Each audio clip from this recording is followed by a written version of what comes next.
CAA অর্থাৎ citizenship amendment act নিয়ে বিরাট খুশির খবর। আপনারা হয়তো সকলেই জানেন, ছোট থেকে বড় সমস্ত সিএ আপডেট কিন্তু আমি আপনাদের দিয়ে থাকি। আর আজকে কিন্তু একদম বড় বড় করে পোস্ট হয়েছে, আপনারা দেখতে পাচ্ছেন, পেপারও বেরিয়েছে, আপনারা একটু চেক করলে দেখতে পাবেন। তো আমি আপনাদের দেখাচ্ছি ডিটেলসে, পরিষ্কার করে কিন্তু এখানে বলা হয়েছে যে ভোটের আগেই বড় সিদ্ধান্ত সিএএ নিয়ে। এবার এই ভোটের আগেই কেন এত বড় সিদ্ধান্ত এই সিএ নিয়ে নেওয়া হলো, বা সিএটা কেন এত তাড়াতাড়ি বা এত মানে অল্প সময়ের মধ্যে এত বারবার আপডেট কেন নিয়ে আসা হচ্ছে, বা এসআইআর যে ফাইনাল লিস্ট বেরোনোর আগেই কেন এই সিএর কাজ এত দ্রুত করা হচ্ছে, সমস্ত কিছুই কিন্তু আজকে আমরা এই ভিডিওর মাধ্যমে দেখে নেব। তো আমরা দেখে নেব এখানে নিউজ পোর্টালে পরিষ্কার করে কি বলা হয়েছে, তারপরে আমি আপনাদের আরও জানাবো যে সিএ এর আগে মানে সিএ যে রয়েছে, আগে যারা আবেদন করে সার্টিফিকেট পেয়েছেন সেই সার্টিফিকেট বৈধ থাকবে নাকি নতুন করে আপনাদের আবেদন করতে হবে, বা যারা আবেদন করছেন এখনও সার্টিফিকেট পাননি তাদের কি করণীয়, বা যারা করবেন ভাবছেন তাদের কি করতে হবে, সমস্ত কিছুই কিন্তু আজকে আমরা এ টু জেড আজকের এই ভিডিওর মাধ্যমে দেখে নেব। তো চলুন বেশি দেরি না করে ভিডিওটা শুরু করা যাক। তো সবার প্রথমেই কি বলেছে আমি আপনাদের দেখিয়ে দিচ্ছি, আপনারা হয়তো ঠিকভাবে দেখতে পাচ্ছেন না লাইটের জন্য, আমি আপনাদের পড়ে শুনিয়ে দিচ্ছি। আর এখানে পরিষ্কার করে বলা হয়েছে সিএএ, তারপরে বলছে ভোটের আগেই বড় সিদ্ধান্ত। কি সিদ্ধান্ত? নাগরিকত্ব দিতে বাংলায় তৈরি হলো এম্পাওয়ার্ড কমিটি। এম্পাওয়ার্ড কমিটি কিন্তু তৈরি করা হয়েছে CAA in West Bengal. Committee মূল কাজ কি হবে, অর্থাৎ কমিটি যে তৈরি করা হয়েছে কেন? এতদিন ধরে তো ভেরিফিকেশন চলছিল, আপনারা অনেকে ভেরিফিকেশন করেছেন, আইভি ভেরিফিকেশন হয়েছে, আপনাদের অনেকে সার্টিফিকেট পেয়ে গেছেন, অনেকে পাননি, কিন্তু এখন নতুন করে কেন কমিটি গঠন করা হলো? এই এসআইআর লিস্ট প্রকাশ হবে সময় এই এতদিন আগে কেন করে দিয়েছে? দ্রুত কাজ দেওয়ার মানে দ্রুত কাজ করার জন্য এই যে কমিটি সেটা কিন্তু গঠন করা হয়েছে, সেটা আমরা বুঝতেই পারছি। আমরা ডিটেলসে দেখব এই কমিটির মূল কাজ কি।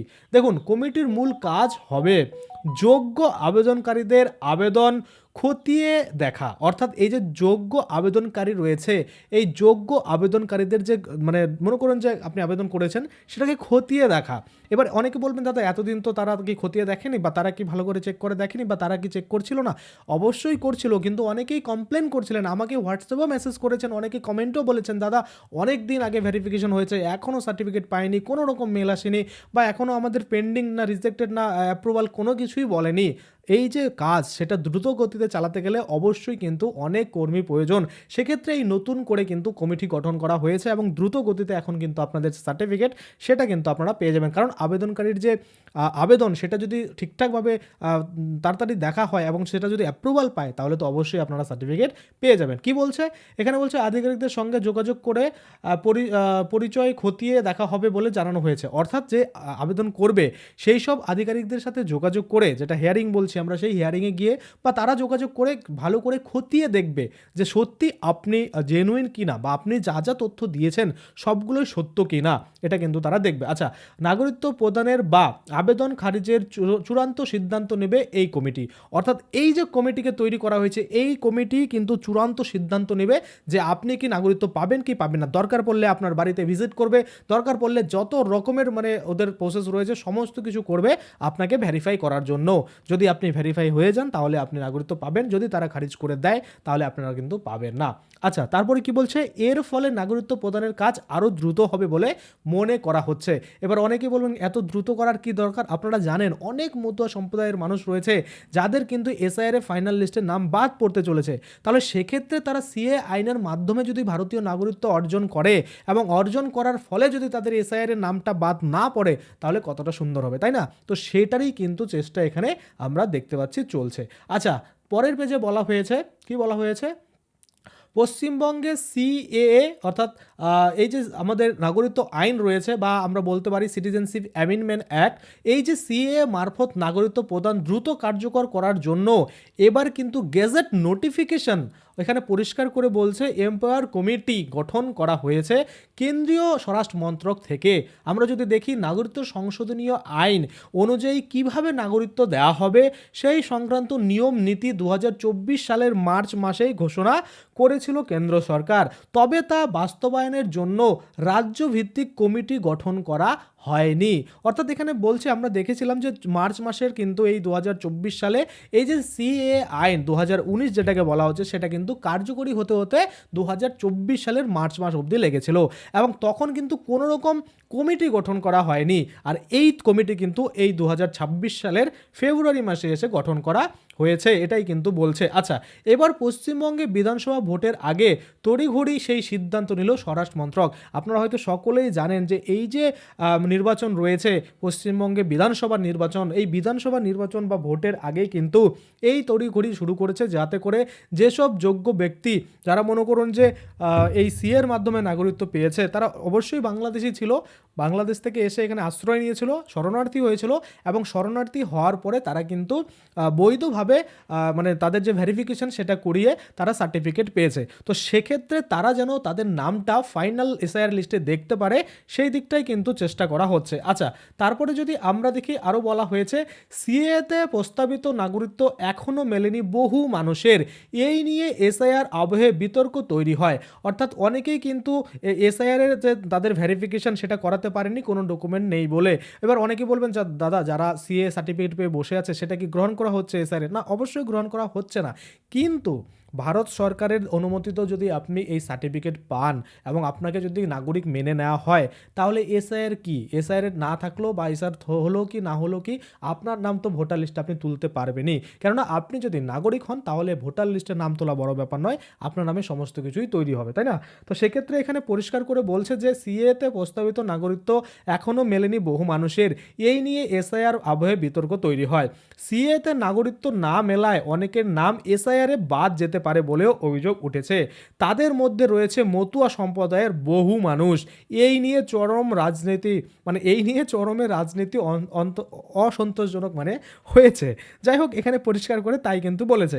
আমরা যদি দেখি, এখানে পরিষ্কার করে বলছে, এই যে মনে করুন এসআইআর এর সামনে যদি এরকম কমিটি গঠন করে বা এসআইআর এর ফাইনাল লিস্ট দেওয়ার আগে আগে এইরকম কমিটি যদি কাজ করতে শুরু করে, তাহলে কয়েকদিনেই কিন্তু কয়েক লক্ষ মানুষকে কিন্তু এই যে ভেরিফিকেশন করে নেওয়া সম্ভব হবে। এবার কত পরিমাণ কমিটিতে সদস্য থাকবে সেটাও দেখার ব্যাপার, কত আবেদন জমা পড়েছে, তাদের যে ডকুমেন্টগুলো সেটা খতিয়ে দেখতে কতটা সময় লাগছে, সেটার উপরে ডিপেন্ড করেও কিন্তু এই যে সিএ সার্টিফিকেট সেটা কিন্তু আপনারা পেতে চলেছেন। আচ্ছা, ঘোষণা অনুযায়ী পশ্চিমবঙ্গের এই এম্পায়ার্ড কমিটি নেতৃত্বে থাকবেন পশ্চিমবঙ্গের জনগণনা বাস্তবায়নের অর্থাৎ census operation of West Bengal দায়িত্বে থাকা ডেপুটি রেজিস্ট্রার জেনারেল, তিনি কিন্তু থাকবেন, এটা কিন্তু বলছে।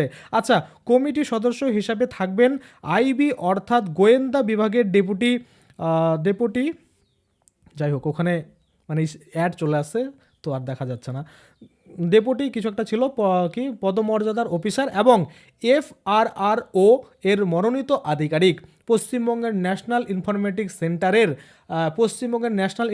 সেন্টারের আধিকারিক, তারপরে পোস্টাল ডিপার্টমেন্টের ডেপুটি সেক্রেটারি পদমর্যাদার আধিকারিকটাও কিন্তু থাকবেন। অর্থাৎ বেস্ট যারা থাকার তারা কিন্তু প্রত্যেকে এখানে থাকবে, এবং তাদের মাধ্যমেই কিন্তু এই ভেরিফিকেশনগুলো সম্পূর্ণ হবে। এই কমিটির বৈঠকে যোগ দেবেন রাজ্যের স্বরাষ্ট্র দপ্তরের প্রিন্সিপাল সেক্রেটারি বা অ্যাডিশনাল চিফ সেক্রেটারি। কমিটির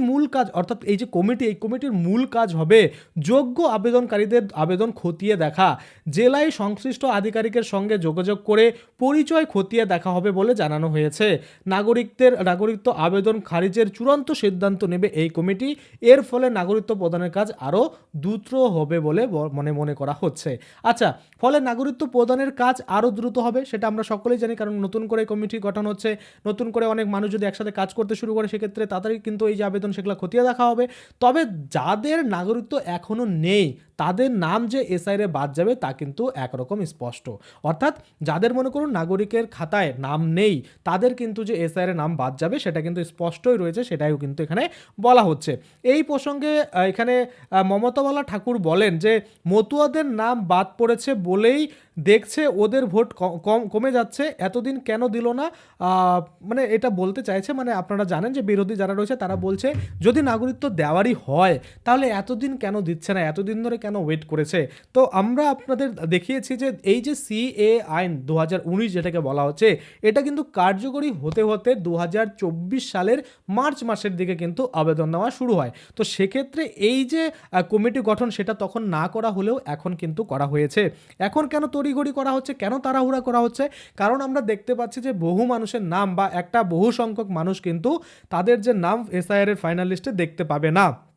যদি দেখতে না পায় সেক্ষেত্রে তাদের নামগুলো বাদ পড়ে যাবে, কিন্তু আসলে তো তিনি নাগরিক, কারণ সি এর মাধ্যমে নাগরিকত্ব পেয়েছে, তাহলে তার নামগুলো বাদ যাওয়ার মানে কথা নয়। বা অনেকেই এমন রয়েছে যারা আবেদন করেছে কিন্তু তাদের এখনও কিন্তু নাগরিকত্ব পাবে কি পাবে না সেটা কিন্তু রেজাল্ট দেয়নি। সেক্ষেত্রে রেজাল্টগুলো যদি তাড়াতাড়ি দেয় তাহলে সেই সার্টিফিকেট যদি থাকে তাহলে তাদের নামগুলো যদি এসআইআরে উঠে যায় বা এসআইআর লিস্ট প্রকাশ হওয়ার পরে যদি সেই সিএস সার্টিফিকেট তারা পায় এবং সেটা দিয়ে যদি তাদের নাম তুলে নিতে পারে তাহলে কতটা ন্যায় সুবিধা হবে। কারণ তারা কিন্তু বর্তমানে দেখছে তাদের নাম যে বাদ যাচ্ছে এটা কিন্তু কনফার্ম, কিন্তু তাদের আবেদন খতিয়ে দেখে যদি দেখা যায় বা তাদের যে সিএ মানে অ্যাপ্রুভাল পেয়ে যায় তাহলে কিন্তু তাদের নাম যে বেঁচে যাবে, সেই জন্যই কিন্তু এই কমিটি গঠন করা হয়েছে তাড়াতাড়ি কাজগুলো করার জন্য। আশা করি আপনারা বুঝতে পারছেন। অনেকেই বলছেন, অনেকেই কমেন্ট করছেন দাদা আইবি ভেরিফিকেশন হয়ে গেছে এখনও সার্টিফিকেট পাইনি বা আমরা আবেদন করবো কিনা ভাবছি। অনেকেই ভাবছে যে এই নিয়ে আবার মে মাস থেকে শুরু হবে বিরোধিতার যে বক্তব্য সেটা শুনতে শুরু করবে, সেই নিয়ে শুনানি হবে, তাহলে এটা বৈধ থাকবে কিনা। দেখুন, আমরা জানি অ্যামেন্ডমেন্ট অ্যাক্ট কি। অ্যামেন্ডমেন্ট অ্যাক্ট যখন রয়েছে, ভারত সরকার অনুমোদিত রয়েছে, অবশ্যই ভারত সরকার আপনাদের কথা চিন্তা করে এগুলো তৈরি করেছে। তো সেক্ষেত্রে বিরোধিতা আসবে যে কোনো কাজে। আপনি একটা ছোট কিছু করতে যান, আপনি একটা চপের দোকান খুলে বসুন, সেখানেও দেখবেন অন্য চপের দোকান এসে কিন্তু আপনার বিরোধিতা করতে পারে। তো সেই রকম হচ্ছে ব্যাপার। একটা অ্যামেন্ডমেন্ট অ্যাক্ট যখন পাস হচ্ছে, বিল যখন পাস হচ্ছে, তখন সেক্ষেত্রে অনেক কিন্তু লজিক্যাল ইললজিক্যাল এরকম বিরোধী থাকবে। সেটা কিন্তু থাকারই কথা, যে কোনো ভালো জিনিসেই কিন্তু এরকম কিছু আসবে, এটা কিন্তু স্বাভাবিক।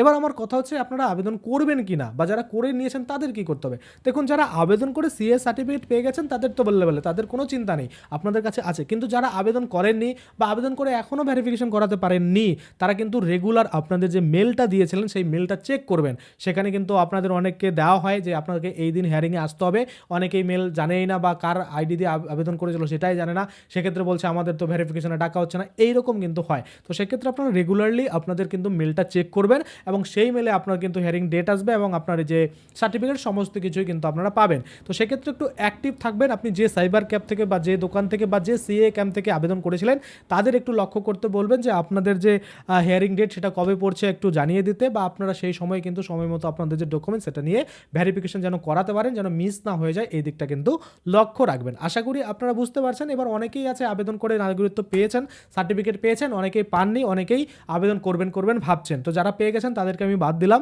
যারা এখনও পাননি, আবেদন করতে চাচ্ছেন বা আবেদন করে ঝুলে রয়েছেন, তারা কিন্তু একটু অ্যাক্টিভ থাকুন। আপনাদের যে তথ্য সেটা সঠিকভাবে গুছিয়ে রাখুন। যখনই আপনার হিয়ারিং সময় আসবে তখনই কিন্তু আপনারা ভেরিফিকেশন করে আপনাদের যে নাগরিকত্ব সেটা কিন্তু আপনারা পেতে পারেন। আশা করি আপনারা বুঝতে পারছেন। আজকের জন্য আমি ভিডিওটা এখানেই শেষ করব। যদি আপনাদের কোনো রকম মানে কোশ্চেন থাকে তাহলে অবশ্যই কমেন্টে জানাবেন। তাছাড়া যাদের অনেক ক্রিটিক্যাল কোশ্চেন থাকে যেটা কমেন্ট হয় না, তারা হোয়াটসঅ্যাপ টেলিগ্রামে করতে পারেন। আমি কিন্তু আপনাদের ভয়েসে বা কল করে আপনাদের কিন্তু বুঝিয়ে দিই কীভাবে কী করতে হবে। অবশ্যই আপনারা মেসেজ করবেন, কল করবেন না, কারণ বুঝতেই পারছেন অনেকে মিলে কল করলে কল রিসিভ করা সম্ভব নয়। সেক্ষেত্রে আপনারা মেসেজ করবেন, দরকার পড়লে আমি কিন্তু আপনাদের কল করে নেব বা আমি কিন্তু আপনাদের ভয়েসে রিপ্লাই দিয়ে দেবো। যা সমস্যা আছে সুন্দর করে কিন্তু আপনারা কমেন্টে জানাতেই পারেন। আজকের জন্য ভিডিওটা এখানে শেষ করছি। ধন্যবাদ।